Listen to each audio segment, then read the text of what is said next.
Selanjutnya adalah kata keempat. Kata keempat adalah kata ar-Rahmani. Kata ar-Rahmani ini diawali dengan alif lam. Setiap kata yang diawali dengan alif lam ini menandakan kata ini isim.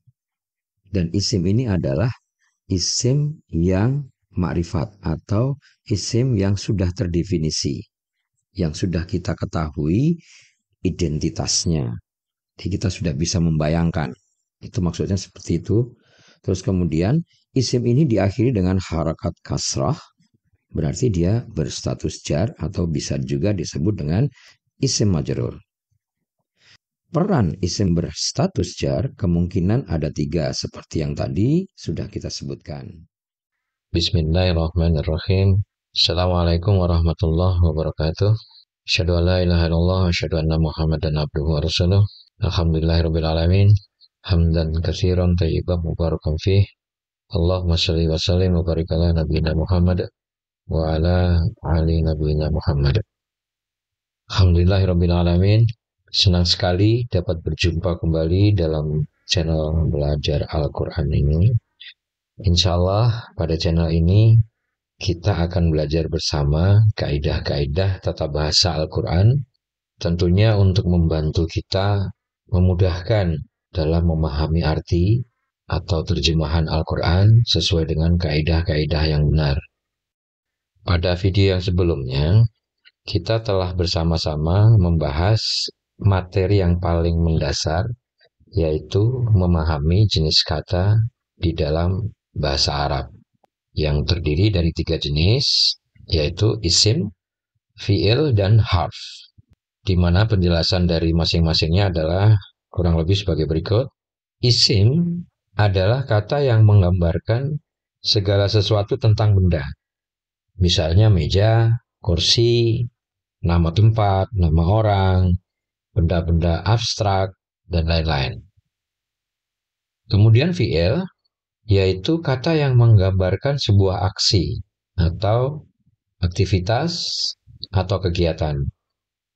Misalnya makan, minum, belajar, bekerja, dan lain-lain. Kemudian harf. Harf yaitu kata yang jika berdiri sendiri tidak memiliki makna yang lengkap atau yang jelas, sehingga harus ditemani dengan kata yang lain, supaya maknanya menjadi lebih lengkap. Misalnya kata depan, di, ke, dari, kepada, dan lain-lain. Kata-kata tersebut harus diikuti kata lain sehingga maknanya menjadi lebih jelas. Misalnya, kata dari harus diikuti kata misalnya dari sekolah. Artinya menjadi lebih lengkap. Selanjutnya pada video kali ini, kita akan kembali belajar bersama-sama kaidah atau materi yang membahas isim tentunya lebih detail lagi. Pembahasan pertama yaitu tentang 4 karakter atau properti sebuah isim. Secara umum ada 4 sifat atau karakter isim yang nanti akan kita pelajari satu persatu. Di dalam bahasa Indonesia, karakter atau sifat isim ini pada saat sebuah kata disebutkan, kita tidak bisa memahami sifat-sifat kata tersebut pada saat dia berdiri sendiri. Berbeda dengan kaidah di dalam bahasa Arab. Di dalam bahasa Arab, sebuah kata pada saat dia disebutkan atau dituliskan, kita sudah bisa memahami 4 karakter atau 4 sifat. Misalnya sebagai contoh, kita sebut saja dalam bahasa Indonesia kata penyayang. Pada saat dituliskan atau pada saat disebutkan kata penyayang, kita tidak bisa langsung memahami gambaran sifat tersebut, minimal kita tidak tahu kata penyayang ini dia statusnya sebagai objek atau statusnya sebagai subjek atau statusnya sebagai predikat. Kita tidak bisa tahu sebelum kalimat ini dirangkai dengan kata yang lain membentuk sebuah kalimat. Yang kedua, kata penyayang ini kita tidak tahu bahwa kata penyayang ini yang dimaksudkan seorang laki-laki atau perempuan. Kita tidak bisa menyayangi sebelum kita melihatnya di dalam konteksnya di dalam sebuah kalimat. Yang ketiga, kita tidak tahu kata penyayang yang dimaksudkan ini jumlahnya ada satu, ada dua, ada tiga, ada empat, atau berapa orang. Yang terakhir, kita tidak tahu kata penyayang ini apakah kita ini mengenal atau tidak. Kata ini masih bersifat umum atau sudah menggambarkan seseorang yang kita kenal atau tidak. Di dalam bahasa Indonesia, keempat sifat atau empat karakter ini tidak bisa diketahui sebelum kita melihat konteksnya di dalam kalimat.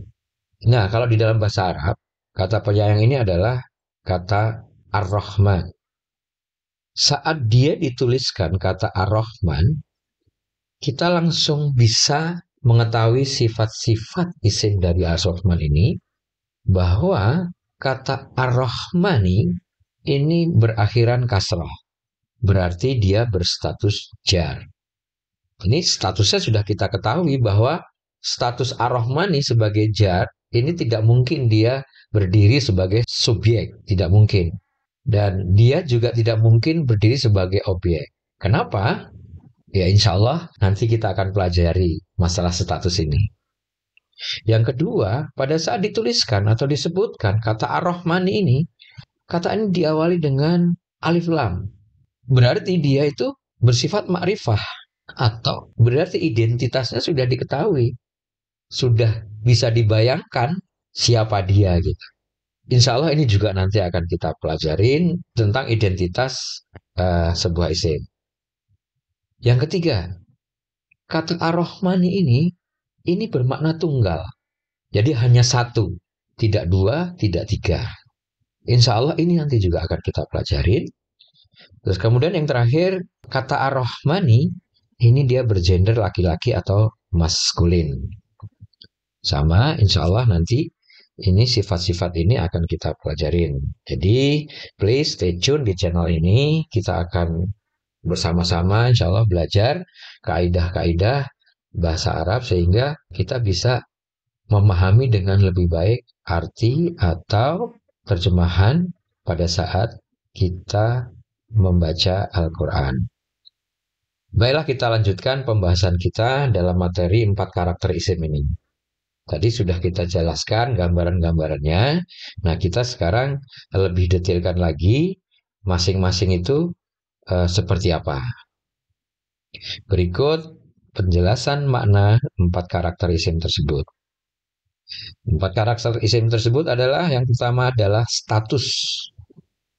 Setiap isim itu memiliki status atau kedudukan dia di dalam kalimat. Yang kedua, setiap isim disebutkan dia memiliki makna jumlahnya berapa. Yang ketiga adalah gender. Yang gender ini ada maskulin, ada feminin. Yang keempat adalah identitas. Status. Penjelasannya adalah status isim adalah kedudukan isim di dalam sebuah kalimat. Jadi sebuah benda itu dia pada saat disebutkan sudah dapat kita ketahui kedudukannya di dalam kalimat. Jadi kedudukan di dalam kalimat ini ada 3. Yang pertama, status rofa. Status rofa ini adalah sebuah isim atau sebuah benda, dia bisa berperan sebagai subjek atau sebagai predikat. Subjek adalah pelaku aksi.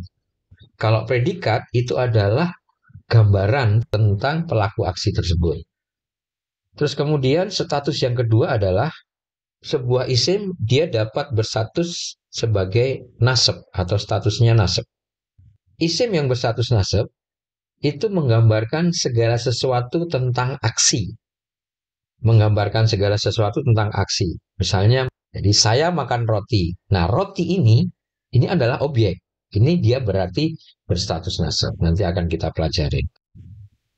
Yang ketiga adalah isim yang berstatus jar, yaitu isim yang berperan minimal paling nggak ada 2 ini. Yang pertama adalah sebagai follower kata depan, tadi sudah disampaikan dari sekolah. Nah, sekolah ini adalah mengikuti kata depan, berarti dia statusnya harus jar. Terus kemudian bisa juga dia sebagai isim yang memiliki isim yang lain. Misalnya buku saya. itu kata saya itu adalah berstatus jar. Insya Allah nanti akan kita bahas secara lebih detail lagi. Definisi tentang status. Yang kedua, jumlah. Jadi penjelasannya adalah setiap isim saat berdiri sendiri dapat diketahui berapa jumlahnya. Apakah dia tunggal atau bahasa kerennya apakah dia sedang jomblo, terus kemudian apakah dia berduaan ataukah mereka ini bertiga atau lebih. Jadi kalau jumlah ini dalam bahasa Arab dibagi menjadi 3 jenis, yaitu tunggal, dual atau ganda, yang ketiga adalah 3 atau lebih yang disebut dengan jamak. Terus kemudian yang ketiga, karakter yang ketiga atau sifat yang ketiga adalah gender.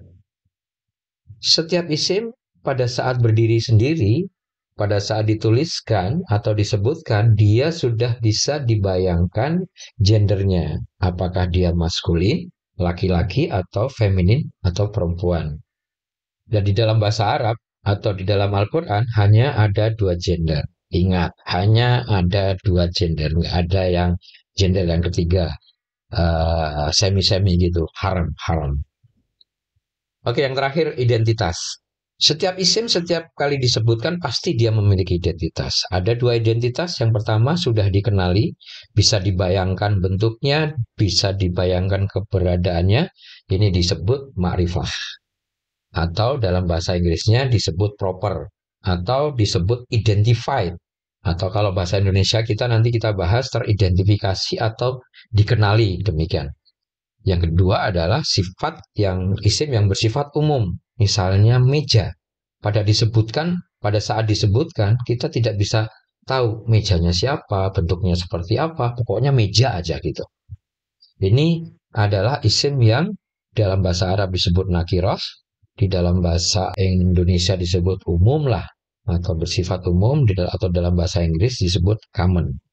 Berikut kita sampaikan contoh pentingnya menguasai kaidah properti isim. Jadi contoh ini adalah memberikan penjelasan lebih detail tentang status isim yang barusan kita bicarakan. Contohnya adalah, saya makan roti. Kalimat saya makan roti ini adalah kalimat dengan menggunakan kata kerja makan. Saya berperan sebagai pelaku aksi atau subjek. Di dalam bahasa Arab, kata saya berstatus rofa. Kata yang berstatus rofa disebut ism marfu. Terus kemudian kata yang kedua adalah kata makan. Kata makan ini berperan sebagai kata kerja atau bahasa Inggrisnya verb, atau bahasa Arabnya disebut dengan fi'il, kata yang berhubungan dengan aktivitas. Terus kemudian roti ini adalah objek yang dimakan kan. Dia berperan sebagai gambaran dari kata kerja. Nah, maka statusnya dia nasab. Atau di dalam bahasa Arabnya, isim yang berstatus nasab disebut ism mansub. Kemudian, kalimat ini bisa didetailkan dengan berbagai macam pertanyaan, teman-teman. Misalnya, makan di mana? Di rumah Rudi misalnya. Terus kapan makannya? Tadi malam. Terus bagaimana cara makannya? Makan dengan lahap. Selanjutnya makan dengan siapa? Dengan teman saya. Di mana makannya, senang atau tidak? Senang sekali. Jadi kalau kalimat ini disusun, saya makan roti di rumah Rudi dengan teman saya tadi malam dengan senang dan lahap. Jadi kata yang di highlight merah ini, roti, rumah, teman, malam, senang, lahap, ini adalah berstatus nasab. Kata rumah, kata malam, kata lahap, kata teman, kata senang ini dia adalah gambaran kan, menggambarkan detail dari kata makan kan. Nah, ini kata-kata ini semuanya adalah berstatus nasab. Nanti bisa dibeda-bedakan, misalnya roti itu adalah status nasab, dia sebagai objek langsung dari kalimat kata kerja, namanya maf'ulun bihi, itu nanti terus kemudian rumah, teman, malam, senang, lahap ini menjadi maf'ul atau tipe detail kata kerja yang lain kita nanti akan kita bahas lebih detail lagi di dalam kaidah atau materi kalimat kata kerja. Insya Allah, insya Allah. Kalau di dalam bahasa Indonesia, kita mengetahui statusnya tadi, saya, roti, rumah, teman, lahap, senang ini kan mudah kita tahu. Ini statusnya subjek, ini statusnya predikat, ini statusnya objek. Kita tahu karena kita sudah tahu maknanya. Nah, bagaimana dengan pada saat kita membaca Al-Quran? Apakah kita harus mengetahuinya maknanya satu persatu sehingga kita baru bisa mengetahui statusnya? Alhamdulillah tidak, teman-teman. Ini adalah hal yang sangat menarik di dalam bahasa Arab atau bahasa Al-Quran. Tanpa kita memahami artinya, kita bisa mengetahui statusnya.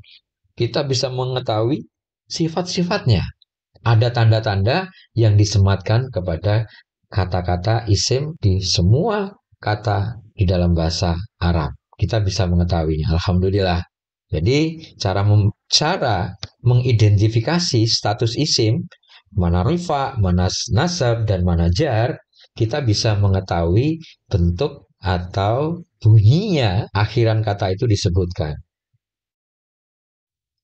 Cara atau kaidah-kaidah untuk mengidentifikasi status sebuah isim dilihat dari bentuk akhiran isim atau dilihat dari bunyi akhirannya.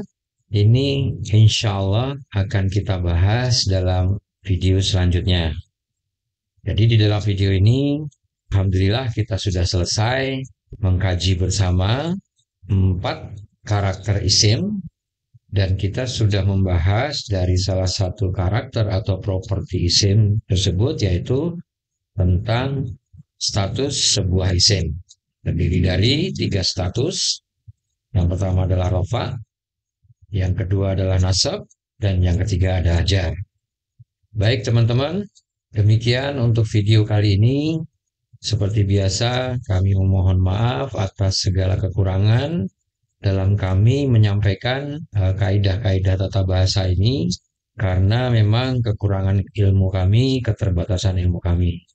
Kami berharap semoga video ini dapat bermanfaat buat kita semuanya, khususnya buat saya, untuk semakin memahami kaidah-kaidah tata bahasa Arab atau tata bahasa Al-Quran pada khususnya, untuk membantu memahami arti atau terjemah ayat-ayat suci Al-Quran sesuai dengan kaidahnya.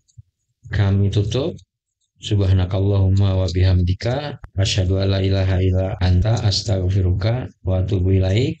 Sekali lagi kurang lebihnya mohon maaf. Wassalamualaikum warahmatullahi wabarakatuh.